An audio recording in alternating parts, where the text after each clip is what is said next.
ఈనాటి passing out parade of stipendiary cadet trainee PCs 2024లో పాల్గొన్న ప్రియమైన ట్రైనీలు, వాళ్ళ తల్లిదండ్రులు, కుటుంబ సభ్యులు, DCP CR head quarter Rakshita, Hyderabad city police సిటీసీస్కి చెందిన principals, vice principals, outdoor staff, indoor staff, ఈ 9 నెలలు ట్రైనింగ్లో సహకరించిన ఇతర పోలీస్ డిపార్ట్మెంట్ ఆఫీసర్స్ మరియు సభ్యులకు అందరికీ హృదయపూర్వక నమస్కారాలు, స్వాగతం, సుస్వాగతం. ముందుగా ఇంత అద్భుతమైన పరేడ్ ప్రదర్శించినందుకు ట్రైనీస్ మీ అందరికీ నా శుభాకాంక్షలు తెలియజేస్తున్నాను. చాలా బాగా కోఆర్డినేట్ చేసుకున్నారు, మార్చింగ్ చేశారు. కొన్ని ప్లటూన్స్లో సీక్వెన్స్ తప్పింది, కానీ ఓవరాల్గా అద్భుతమైన డిసిప్లిన్ మరియు పరేడ్ చూపించినందుకు ముఖ్యంగా పరేడ్ కమాండర్ గోపిరెడ్డి గారికి, ఇతరులకు అందరికీ, మరి పరేడ్ నేర్పించిన మన స్టాఫ్ అందరికీ నా ధన్యవాదాలు, శుభాకాంక్షలు తెలియజేస్తున్నాను.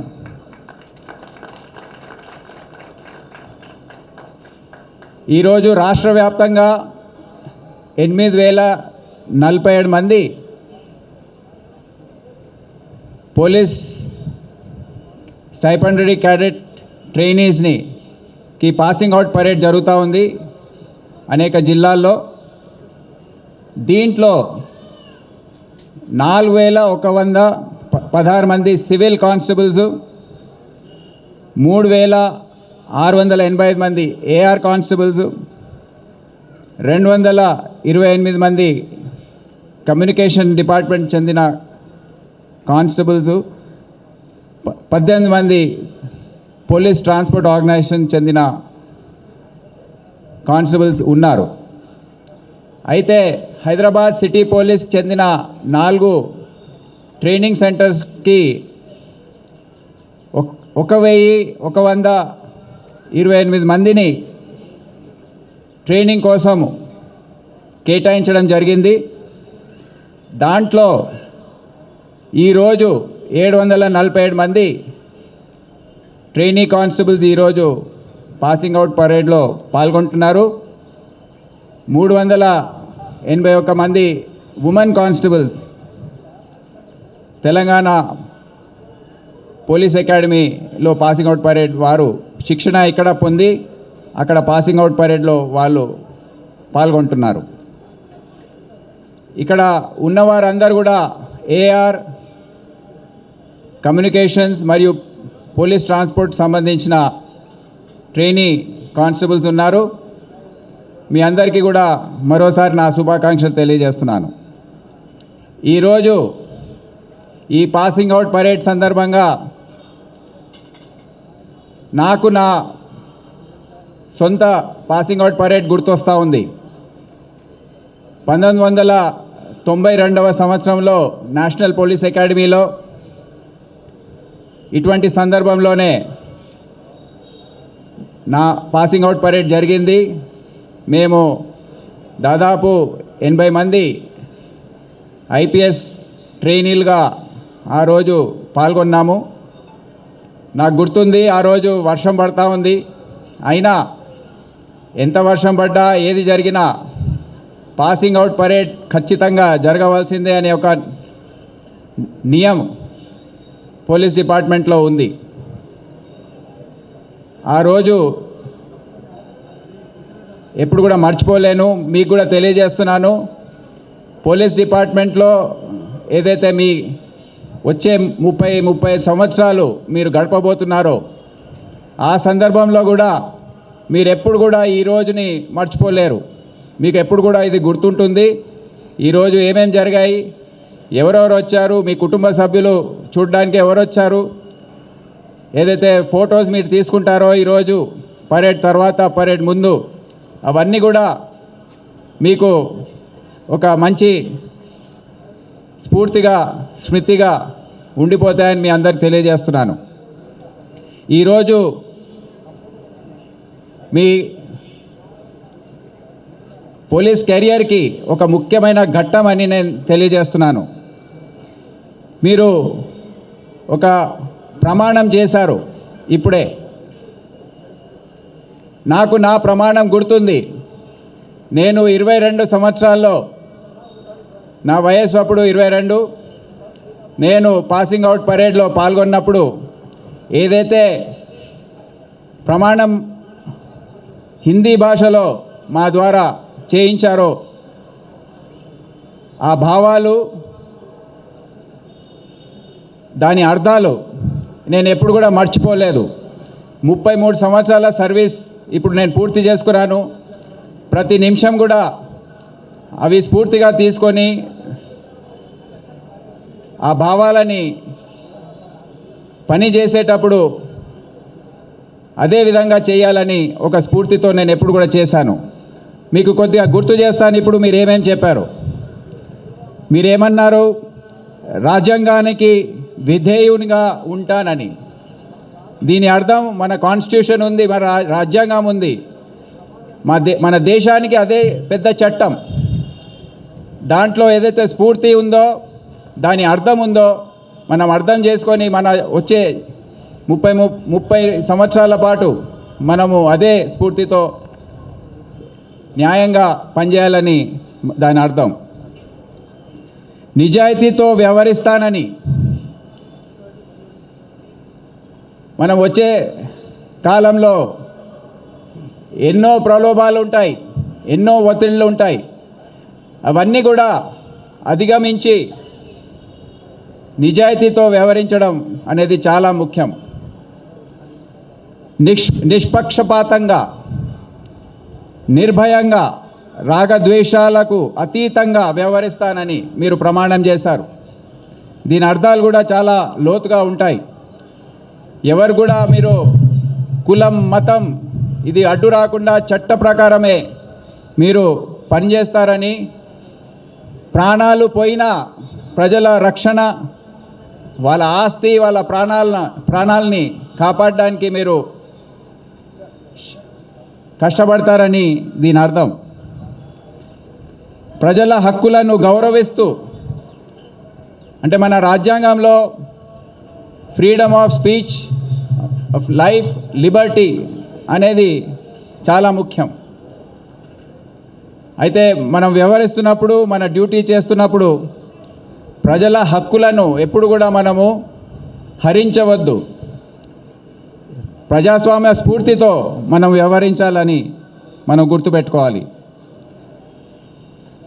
కర్తవ్యాలను సమ్మతముగా, అంటే చట్ట ప్రకారము మనం పని చేస్తామని మనము ఇప్పుడే ప్రమాణం చేశాము. నేను మీ అందరినీ రిక్వెస్ట్ చేస్తున్నాను, ఇది ఎప్పుడు కూడా మీరు మర్చిపోవద్దని నేను కోరుతా ఉన్నాను. అయితే కొన్ని సూచనలు నేను చేయదలుచుకున్నాను ఈరోజు పాసింగ్ అవుట్ పరేడ్ సందర్భంలో. పోలీస్ ఉద్యోగము అనేది ఒక పవిత్రమైన ఉద్యోగం. ప్రభుత్వంలో ఎన్నో రకాల డిపార్ట్మెంట్లు ఉంటాయి. ఇరిగేషన్ ఉంటుంది, అగ్రికల్చర్ ఉంటుంది, రెవెన్యూ ఉంటుంది. కానీ ఏది కూడా పోలీస్ లాంటిది ఉండదు. దీంట్లో మీకు ఒక యూనిఫామ్ ఇచ్చారు. యూనిఫామ్ అంటే ప్రభుత్వం ఇచ్చిన అధికారము యూనిఫామ్ రూపంలో మీకు ఇవ్వడం జరిగింది. చట్టాలను అమలు చేయడానికి, ప్రజల ప్రాణాలు మరియు ఆస్తులని రక్షించడానికి ఈ యూనిఫామ్ ఇవ్వడం జరిగింది. అయితే మీరు కొంతమంది ఇప్పుడు గ్రూప్ 1 కానివ్వండి, ఇతర పరీక్షలు రాశారు. కొంతమంది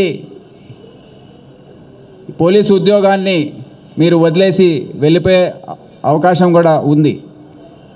మీరు గుర్తుపెట్టుకోవాలి, పోలీస్ ఏదైతే మనం డ్యూటీ చేస్తామో అది చాలా పవిత్రమైనది. దానికి వేరే రకంగా మనము చూడవలసి వస్తుంది. వేరే ఎవరు కూడా ఏ డిపార్ట్మెంట్లోనైనా వారు ఒక రకంగా వ్యవహరించవచ్చు, కానీ మనము పోలీస్లో ఆ విధంగా చేయడానికి వీలు ఉండదని. ఎందుకంటే పోలీస్ ఒక్కరోజు పని చేయకపోతే కూడా ఈ సమాజం నడవదని మనము గుర్తుపెట్టుకోవాలి.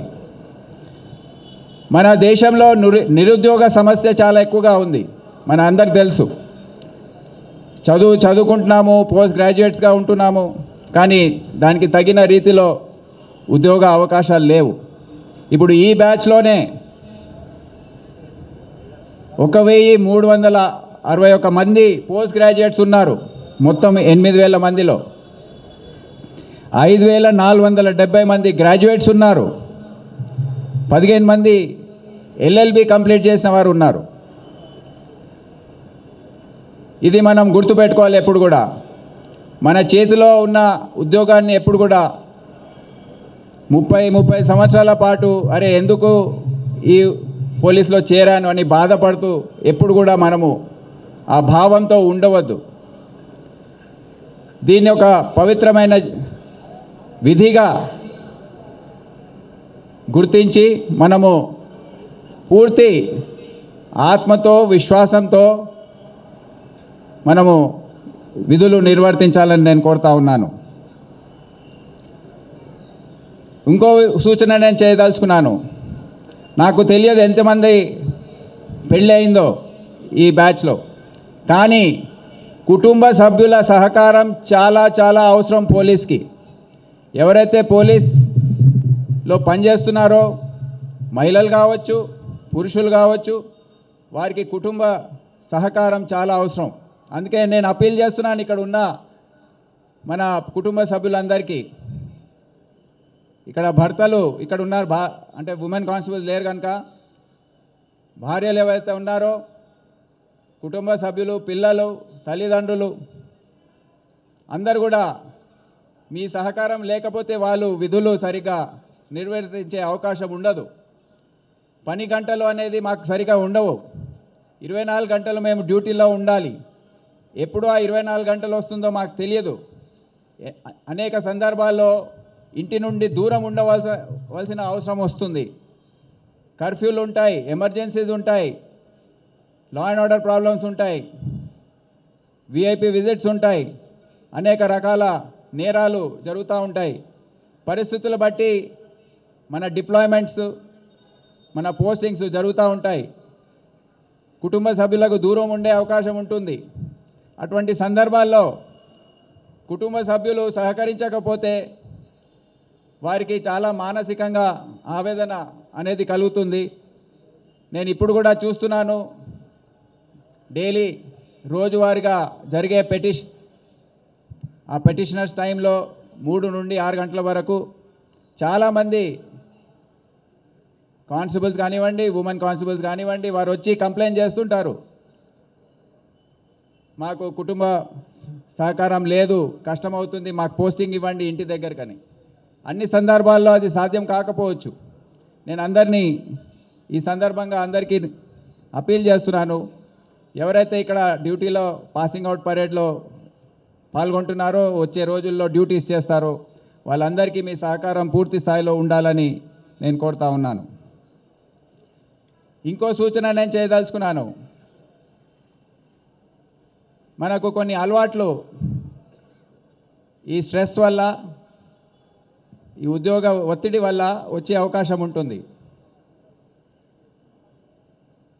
చాలా కేసెస్ వస్తున్నాయి. తాగుడుకి అలవాటు పడడం, ఇతర అలవాట్లు కూడా నేర్చుకోవడం, అంటే విధులు నిర్వర్తిస్తున్న సందర్భంలో వీటికి మీరు దూరం ఉండాలని నేను ట్రైనీస్ అందరినీ నేను కోరుతా ఉన్నాను. ఎందుకంటే మీ హెల్త్ ఎప్పుడైతే ఆరోగ్యం పాడైపోతుందో అది అందరికీ ఒక సమస్యగా మారుతుంది. కుటుంబంలో కానివ్వండి, పిల్లలకు కానివ్వండి, అందరికీ ఒక సమస్యగా మారిపోతుంది. సో మీ బాధ్యత, ఎంత ఒత్తిడి ఉన్నా మీరు ఈ చెడ్డ అలవాట్లకు బానిసలు కావద్దని నేను కోరుతా ఉన్నాను. ఇది మీ సర్వీస్ పూర్తిగా మీరు గుర్తుపెట్టుకోవాలి. ఇంకో సూచన నా తరఫున ఏంటంటే మీ ఫిజికల్ ఫిట్నెస్ మీరు మెయింటైన్ చేసుకోవాలి. ఇప్పుడు ఈరోజు నేను చూస్తున్నాను మీరు ఎంత స్మార్ట్గా ఉన్నారో. ఎవరు కూడా ఒక చిన్న పొట్ట లాంటిది కొద్దిగా బయటికి రావడము అదంతా ఏమి కనబడట్లేదు. మీరు బక్కగా సన్నగా అంతా చాలా స్మార్ట్గా కనిపిస్తున్నారు. కానీ నేను చూస్తుంది ఏంటంటే కొన్ని సంవత్సరాల తర్వాత ఇదే ఫిజికల్ ఫిట్నెస్ ఏదైతే ఉందో దాన్ని మర్చిపోయి అలసత్వం కావచ్చు, వేరే కారణాలు కావచ్చు, దేనికి కూడా మీరు లొంగొద్దని నేను కోరుతా ఉన్నాను. ఇది సాధ్యము. మీరు మీ డీసీపీ సిఆర్ హెడ్ క్వార్టర్ని చూడండి, రక్షితా మూర్తిని. 10 సంవత్సరాల సర్వీస్ తర్వాత ఆమె ఏ విధంగా ఫిట్గా ఉందో ఒకసారి వస్తారా? చూడండి కొద్దిగా. 10 సంవత్సరాల సర్వీస్ అయింది, అయినా ఇంత ఫిట్గా ఉన్నారు. అంత దూరం ఎందుకు? నన్ను చూడండి, 33 సంవత్సరాల సర్వీస్ అయింది.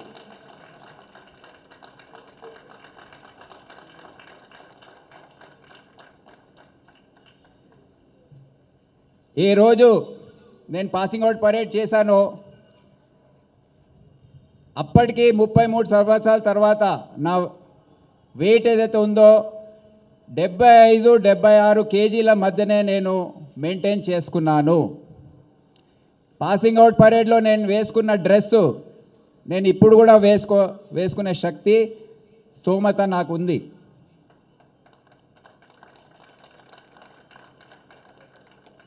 దయచేసి మీ ఉద్యోగం మీరు సరిగ్గా నిర్వర్తించాలన్నా, మీ ఆరోగ్యం కాపాడుకోవాలన్నా ఇది చాలా ముఖ్యమైన అంశం. ఎట్టి పరిస్థితుల్లో మీరు ఇంటికి ఎంత దూరం ఉన్నా, ఎంత 24 గంటలు పని ఉన్నా, ఒక 2 గంటలు 1 గంట తప్పకుండా మీ ఫిట్నెస్ గురించి మీరు ఆలోచించి చర్యలు తీసుకోవాలని నేను కోరుతా ఉన్నాను. ఏవైనా చేయొచ్చు, మీరు యోగా చేయండి, ప్రాణాయామ చేయండి, వాకింగ్ చేయండి, రన్నింగ్ చేయండి, ఒక గేమ్ ఆడండి, ఏదైనా చేయండి.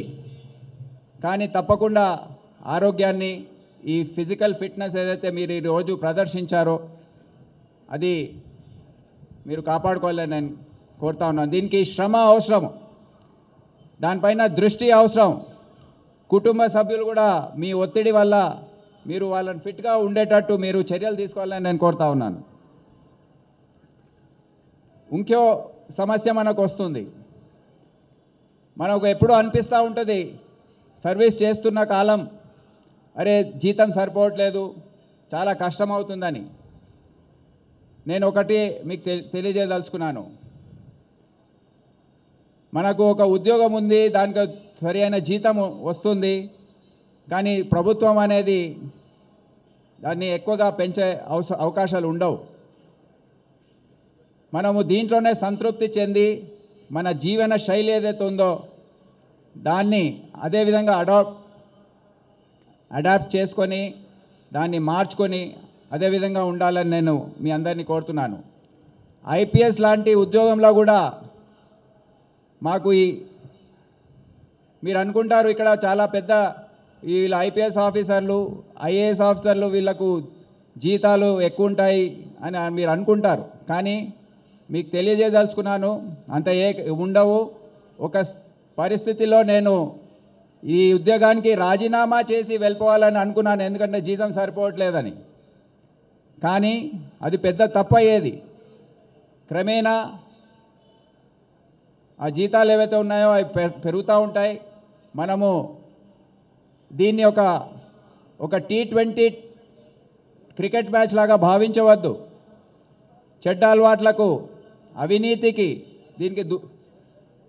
దాన్ని ఆచరించి మనం ఏదో పెంచుకోవాలని భావించవద్దు. ఇదొక టెస్ట్ మ్యాచ్.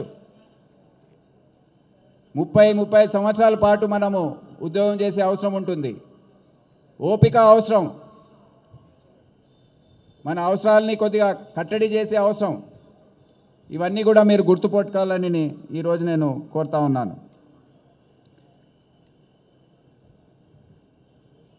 ఈ కాలంలో టెక్నాలజీ ఆర్టిఫిషియల్ ఇంటెలిజెన్స్ ఇటువంటి పదాలు మనం వింటున్నాం. మీరు ఏదైతే ఇప్పుడు శిక్షణ సమయంలో ఇప్పుడే మన వైస్ ప్రిన్సిపల్ గారు తెలియజేశారు, చాలా విషయాలు నేర్చుకున్నారు, చట్టాల గురించి నేర్చుకున్నారు, అవన్నీ కూడా మీరు అమలు పరుస్తూ ఉంటారు. కానీ వచ్చే రోజుల్లో ఆ లెర్నింగ్ ప్రాసెస్ ఏదైతే ఉందో, నేర్చుకునే తత్వం, అది ఎప్పుడు కూడా మీరు పోగొట్టుకోవద్దు. మీరు ఉన్న సమయాల్లో మీ టెక్నికల్ ఎబిలిటీస్ కానివ్వండి, టెక్నాలజీకి సంబంధించిన అవకాశాలు ఏవైతే ఉంటాయో, బుక్స్ ఏదైతే ఉంటాయో, దాన్ని ఎప్పుడు కూడా పెంపొందించుకొని మీరు ఉంటూ ఉండాలని నేను కోరుతా ఉన్నాను. అది చాలా ముఖ్యమైనది.